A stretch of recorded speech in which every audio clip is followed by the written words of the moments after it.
Last class में हम लोग क्वेश्चन नंबर 26 तक पढ़ चुके थे। आज हम लोग सेकंड लास्ट क्वेश्चन 27 पढ़ेंगे। ध्यान से देखेंगे 27 नंबर क्वेश्चन।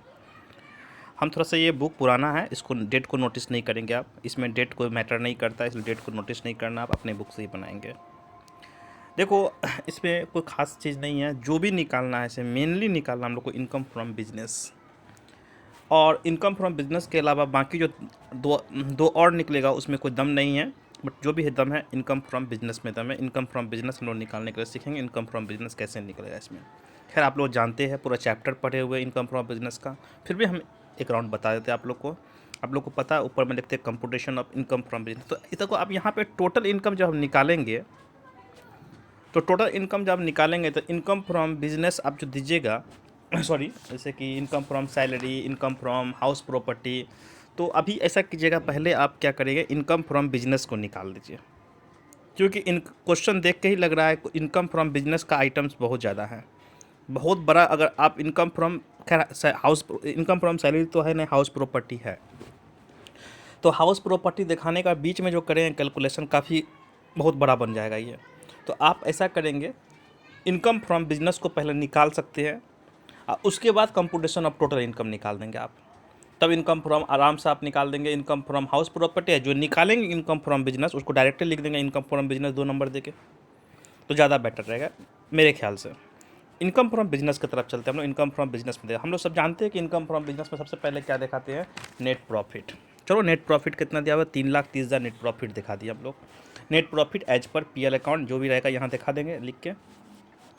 हम लोग इसमें प्लस करते हैं, प्लस में क्या लिखते हैं, एक्सपेंसेस डिसअलाउड या आइटम नॉट अलाउड। तो एक्सपेंसेस डिसअलाउड हम लोग का हेडलाइन होता है, याद रखना, आपको बता चुके हैं। पर्सनल एक्सपेंस जो रहता है वही सब खर्च को यहाँ पे हम लोग क्या करते हैं, प्लस करते हैं। तो चलो आप खोजते हैं पर्सनल एक्सपेंस में क्या क्या है। तो सबसे पहले 1 नंबर पॉइंट को देखिए, interest include 200 on loan taken from purchasing debenture of A company and 300 on taken from reconstruction of a house property. लिखा गया है 200 रुपये का जो ब्याज लिया गया था वो ऋण पत्र को खरीदने के लिए लिया गया था, और 300 रुपये का जो है वो पर्सनल हाउस प्रॉपर्टी के रिकंस्ट्रक्शन के लिए लिया गया था। दोनों ही आपका पर्सनल एक्सपेंस के अंतर्गत आ जाएगा। तो आप हेडलाइन लिख देंगे इंटरेस्ट ऑन लोन करके, इस तरह का हेडलाइन लिखेंगे, इंटरेस्ट ऑन लोन। इसमें ए नंबर बी नंबर शो कर देंगे। ए नंबर में लिख देंगे for purchasing debenture, for purchasing debenture कितना रुपया है, 200 यहाँ दिखा देंगे। और बी नंबर लिख देंगे फॉर रिकंस्ट्रक्शन ऑफ हाउस, 300 रुपये यहाँ दिखा देंगे। दोनों को जोड़ के तब इधर दिखा देंगे आप, ठीक है। तो आपका 1 नंबर तो ये क्लियर हो गया। पर्सनल एक्सपेंस में ये क्या क्या आएगा आपको पहले भी सिखा चुके हैं, इंटरेस्ट ऑन लोन और इसके विषय में।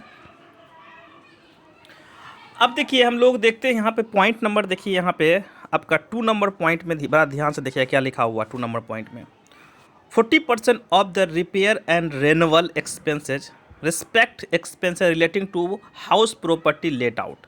तो ये पर्सनल हो गया आपका, जो घर भाड़ा पे लगाए हैं उसके रिपेयरिंग के लिए 40% रिपेयर एंड रेन्यूअल एक्सपेंस खर्च किया। आप देखो रिपेयर एंड रेन्यूअल एक्सपेंस कितना दिया हुआ है, रिपेयर एंड रेन्यूअल एक्सपेंस दिया हुआ है 2200। इसका 40% ही आपको मतलब कि हाउस प्रॉपर्टी के ऊपर खर्च किया गया, यानी पर्सनल खर्च किया गया है। तो 2200 रुपये का 40% निकालेंगे तो 880 रुपया निकल जाएगा। तो आपका दूसरा एक्सपेंस मिल गया। तो repair relating to house property लिख देंगे, रिपेयर्स रिलेटिंग टू हाउस पर 2 खर्च मिल गया आपको। तो तीसरा पर्सनल खर्च को देखते हैं। तीसरा पर्सनल खर्च में देखिए यहाँ पर लिखा हुआ आपका, देखिए साफ लिख दिया तीसरा नंबर पॉइंट में, depreciation include 1200 on house property let out, यानी कि घर जो भाड़ा पे उठाया गया है, पर्सनल घर जो भाड़ा पे उठाएगा अपना ही घर होगा ना आपका, तो उस पर डिप्रिसिएशन चार्ज किया गया 1200 रुपया, वो भी क्या हो गया एक तरह का पर्सनल खर्च है। तीसरा ही पर्सनल खर्च डिप्रिसिएशन ऑन हाउस प्रॉपर्टी मिल गया आपका, तीनों पर्सनल एक्सपेंस हो गया। चौथा में देखिए पॉइंट नंबर 4 में देखिए क्या लिखा हुआ है, सॉरी पॉइंट नंबर 4 में नहीं लिखा, पॉइंट नंबर 5 में लिखा हुआ है, insurance includes 30% for fire insurance of house property. घर के आग का बीमा कराया गया था, जिसमें जितना इंश्योरेंस दिया उसका 30% लगेगा। तो इंश्योरेंस चलो देखते हैं क्वेश्चन में कितना इंश्योरेंस देखो, 4200 रुपया दिया गया आपके क्वेश्चन में। 4200 का 30% लेंगे, 4200 का 30%। तो 4200 का 30% निकाले तो काट कुट के निकल जाएगा आपका 1260 रुपया निकल जाएगा। तो हम लोग हेडलाइन में लिख देंगे इस तरह, पहला वाला में इंटरेस्ट ऑन लोन लिखे थे, यहाँ पे इंटरेस्ट ऑन क्या इंश्योरेंस लिखेंगे हेडलाइन में हम लोग, इंश्योरेंस। इसमें ए नंबर लिखेंगे फायर इंश्योरेंस प्रीमियम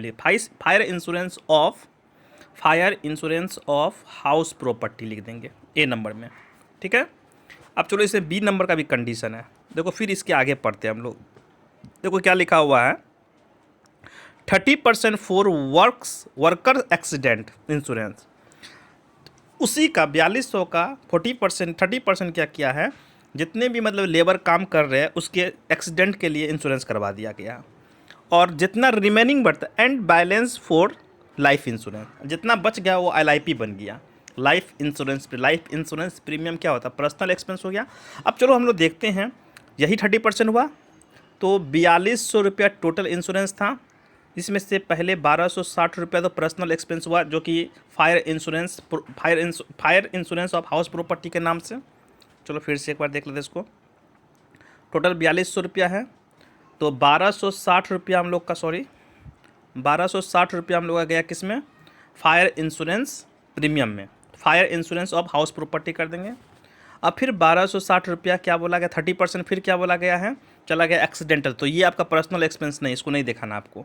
रिमेनिंग जो बचता है मेरे पास, रिमेनिंग घटाएंगे इसको घटाते हैं तो रिमेनिंग निकलता है हम लोग का, रिमेनिंग घटाने के बाद 1680 रुपया बचा हम लोग का रिमेनिंग को क्या किया है, LIP मान लिया, लाइफ इंश्योरेंस प्रीमियम, ये भी एक तरह का पर्सनल खर्च है, तो ये आपका पर्सनल एक्सपेंस आ जाएगा। तो हम इंश्योरेंस का जो बी नंबर का पॉइंट था, ए नंबर में फिर क्या, ए नंबर में क्या बताया आपको लिखने के लिए, ए नंबर में इंश्योरेंस हेडलाइन होगा हम लोग का, ए नंबर में क्या लिखेंगे आप, fire insurance of house property 1260, अब बी नंबर में आप लिखेंगे आप LIP लाइफ इंश्योरेंस प्रीमियम 1680 रुपया, ठीक है। ये आपका इंश्योरेंस वाला फंडा भी क्लियर हो गया। अब देखिए इसमें आपको ये तो हो गया, उसके बाद देखते हैं हम लोग आगे, इसमें एक चीज़ और दिया हुआ है, देखिए यहाँ पर लिखा लॉ चार्ज 6 नंबर पॉइंट में, law charge include 200 relating to a petition filed against the breach of a contract and balance regarding value of added tax appeal. देखिए यहाँ पे बोला गया है, मतलब कि एक कॉन्ट्रैक्ट जो था, कॉन्ट्रैक्ट को तोड़ने के लिए, कॉन्ट्रैक्ट जो हटा है उसको हटाने के लिए कानूनन चार्ज यानी लीगल एक्सपेंस दिया गया, कितना रुपया, अपना कॉन्ट्रैक्ट तोड़ने के 2000 रुपया का चार्ज करना, पेटिशन फाइल किया वो। तो ये एक तरह पर्सनल खर्च हुआ, कॉन्ट्रैक्ट तो आप ही का टूटा होगा ना, तो ये भी पर्सनल खर्च हुआ, इसको हम लोग लिखेंगे, नहीं पेटिशन फाइल नहीं ये नहीं आएगा, सॉरी, ये आपका इस खर्च के अंतर्गत नहीं दिखाएंगे, ये उसका तो उसके लिए दिया गया ना, कॉन्ट्रैक्ट टूटा, यानी कॉन्ट्रैक्ट टूटने के लिए नहीं, ये नहीं आएगा आपका। उसके बाद देखिए 6 नंबर पॉइंट में देखिए, subscription include 200 given the election purpose to political party in cash. तो सब्सक्रिप्शन आपको बता चुके हैं, सब्सक्रिप्शन डोनेशन ये सब आता है पर्सनल खर्च में, पर्सनल खर्च में चंदा देंगे ना हम लोग किसी को, तो ये आपका 2000 रुपये ये आ जाएगा, ठीक है। तो आपका हम जितना भी खर्च बताएं सारा खर्च आपका पर्सनल एक्सपेंस में आएगा, तो आपका पर्सनल ये सारा खर्च को क्या करेंगे हम लोग ऐड कर देंगे। तो ऐड करने के बाद फिर बोल रहे हैं ये वाला जो पॉइंट था 6 पॉइंट वो नहीं आएगा। उसके बाद हम सारा खर्च को दिखाने के बाद हम लोग जोड़ेंगे, जोड़ने के बाद देखो एक्सपेंसेस अलाउड दिया गया है, expenses allowed but not debited to PL account. देखिए यहाँ पे लिखा हुआ साफ साफ लिखा हुआ expenses the amount of not debited to PL account are follows, लिखा हुआ था हम लोग expenses allowed but not debited to PL account में ये तीनों आइटम आ जाए। पहला आ जाएगा आपका दिवाली एक्सपेंस 500 रुपया, वो माइनस होगा, लेस करेंगे हम लोग। उसके बाद आ जाएगा आपका theft of cash from iron safe, मतलब तिजोरी से चोरी हुआ इतना रुपया, तो हम लिख देंगे theft of cash from iron safe 1500 रुपया। उसके बाद दिया हुआ टेलीफोन कनेक्शन कितना है 2000 रुपये का, ये तीनों को लेस करेंगे हम लोग। इसको लेस करने के बाद आपका आंसर नहीं निकला, अभी एक आइटम एक कंडीशन और बाकी है। तीनों को लेस करने के बाद हम लोग जो रिजल्ट निकलेगा उसको नीचे लिखेंगे, उसके बाद आपको पता है कि इनकम को हम लोग लेस करते हैं, जो कि बिजनेस इनकम नहीं होता उसको लेस करते हैं हम लोग, आपको पता ही है, ये बता चुके हैं। तो बिजनेस इनकम नहीं हम लोग लिखते हैं income not chargeable under his head. Headline लिखते हैं हम लोग, हेडलाइन में लेस लिखते हैं income not chargeable under this head. जो इनकम बिजनेस इनकम ने उसको लेस करेंगे। देखो तो यहाँ पे इनकम इंटरेस्ट ऑन डिवेंचर, ये बिजनेस का इनकम नहीं है, ये किसका इनकम है आपको पता है, ये अदर सोर्सेस का इनकम है। रेंट फ्रॉम हाउस प्रॉपर्टी, ये भी बिजनेस का इनकम नहीं है, ये किसका इनकम है, ये इनकम फ्रॉम हाउस प्रॉपर्टी का। दोनों आइटम लेस कर देंगे, दोनों को लेस करने के बाद जो रिजल्ट आएगा उस रिजल्ट का नाम होगा इनकम फ्रॉम बिजनेस। तो इनकम फ्रॉम बिजनेस हम लोग का कंप्लीट हुआ। अब कितना बड़ा बिजनेस गया इनकम फ्रॉम बिजनेस। अब इनकम फ्रॉम बिजनेस निकलने के बाद अब हम लोग एक टोटल इनकम का एक फॉर्मेट नहीं, एक आप लिखेंगे कंप्यूटेशन ऑफ टोटल इनकम, जो भी लिखना है फॉर द असेसमेंट ईयर लिख देंगे। अब इसमें इनकम फ्रॉम सैलरी तो है ना, इनकम फ्रॉम एक नंबर में निकालेंगे हम लोग income from house property. Income from house property निकाल देना आपको। तो हाउस प्रॉपर्टी में देखो क्या क्या आ जाएगा, कुछ नहीं दिया हुआ, देखिए सिंपल एकदम दिखा हुआ, क्या लिखा हुआ है यहाँ देखिए, रेंट फ्रॉम हाउस प्रॉपर्टी दिया हुआ, इसको एनुअल वैल्यू डायरेक्ट मान लेंगे हम लोग। तो एनुअल वैल्यू दिखा देंगे उसको डायरेक्ट 30 कितना 36,000, उसमें से लेस कर देंगे हम लोग स्टैंडर्ड डिडक्शन मतलब स्टैंडर्ड डिडक्शन 30%। और इंटरेस्ट ऑन लोन देखो यहाँ पे, इंटरेस्ट ऑन लोन जो लिया गया था 200-300 रुपया, वो घर के रिकंस्ट्रक्शन के लिए लिया गया था, वो तो आएगा एकदम। बस एनुअल वैल्यू में से क्या करना है, दो को डिडक्शन लेस करता है, एनुअल वैल्यू का 30% और इंटरेस्ट ऑन लोन। तो मेरा इनकम फ्रॉम हाउस प्रॉपर्टी निकल गया एक नंबर में। 2 नंबर में आ जाएगा मेरा इनकम फ्रॉम बिजनेस, जो हम निकाले हैं इनकम फ्रॉम बिजनेस को उसको रख देंगे। तीसरा नंबर में हेडलाइन लिखेंगे हम लोग, तीसरा नंबर लेंगे इनकम फ्रॉम अदर सोर्सेज को। तो अदर सोर्सेज में क्या क्या आ जाएगा देखो, चलो अदर सोर्सेज में देखते हैं। तो अदर सोर्सेज सबसे पहले इंटरेस्ट ऑन डिवेंचर आ जाएगा 10,000 रुपया। इंटरेस्ट ऑन डिवेंचर देखो यहाँ पे डिवेंचर को भी लेने के लिए 200 रुपया का लोन लिया गया था। तो आपको पता है इनकम फ्रॉम अदर सोर्सेज में सिखाए हैं, जिस आइटम के साथ जो डिडक्टेबल होता है उसको हम लोग लेस करते हैं। तो इंटरेस्ट ऑन डिवेंचर लेने के लिए 200 रुपया का लोन वो परचेज किया था, तो हम लोग इंटरेस्ट ऑन लोन 200 रुपया डिवेंचर से भी घटा देंगे, तो 8,900 जो निकलेगा, 9,800 जो निकलेगा इनकम फ्रॉम अदर सोर्सेस निकल जाएगा। बस तीन हेड नज़र आ रहा है, एक इनकम फ्रॉम आपका हाउस प्रॉपर्टी, दूसरा इनकम फ्रॉम बिजनेस, तीसरा इनकम फ्रॉम अदर सोर्सेस। तीनों को जोड़ेंगे ग्रॉस टोटल इनकम निकल जाएगा। अब डिडक्शन चार्ज करते हैं। डिडक्शन में देखो अंडर सेक्शन 80 GGC के तहत, जो अंडर सेक्शन 80 GG के तहत GGC के तहत ये चार्जेबल होता है, ये जो दिया गया है सॉरी, ये subscription include 2000 given for election purpose to political party in cash. यही समस्या है इन कैश।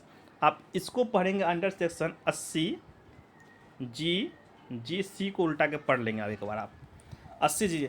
अगर पॉलिटिकल पार्टी को सब्सक्रिप्शन इन कैश में दिया जाए तो वो नो डिडक्टेबल होता है, वो छूट नहीं मिलती है, उसको नहीं दिखाना। आप भले शो करेंगे डिडक्टेबल में पैसा नहीं दिखाएंगे आप लिखेंगे क्या, ग्रॉस टोटल इनकम निकालना, डिडक्शन लिखेंगे under section 80 GGC subscription to PP shortcut में कर देंगे, political party PP no deductible paid in cash, वो छूट नहीं मिलती है उसको, तो उसको छूट नहीं दिखाएंगे। अगर कैश में नहीं रहा चेक रहता तो ये 2,000 रुपया उसको छूट मिलता। तो आप शो जरूर करेंगे आप इसको। और दूसरा डिडक्शन आपका आ जाएगा आपका डिडक्शन नंबर 2। आप जानबे कर डिडक्शन नंबर 2 कितना बार बताएं हैं, LIP के विषय में, लाइफ इंश्योरेंस प्रीमियम जो रहता है वो छूट मिलता अंडर सेक्शन 80C के तहत। ये तो बहुत सिंपल है, LIC के विषय में जो बताया है। तो अंडर सेक्शन 80C के तहत आप लोग दिखा देंगे LIP जो निकाले थे हम, कितना निकाले थे 4200 का, जो 60% काटने के बाद जो बचा 1680 याद आ गया, 1680 रुपया ये डिडक्टेबल हो जाएगा। और उसको जब घटा देंगे तो आपका रिजल्ट जो आएगा टोटल इनकम निकल जाएगा। कंप्लीट इस क्वेश्चन को सॉल्व करके आप हमको व्हाट्सएप ग्रुप पे सेंड कीजिए।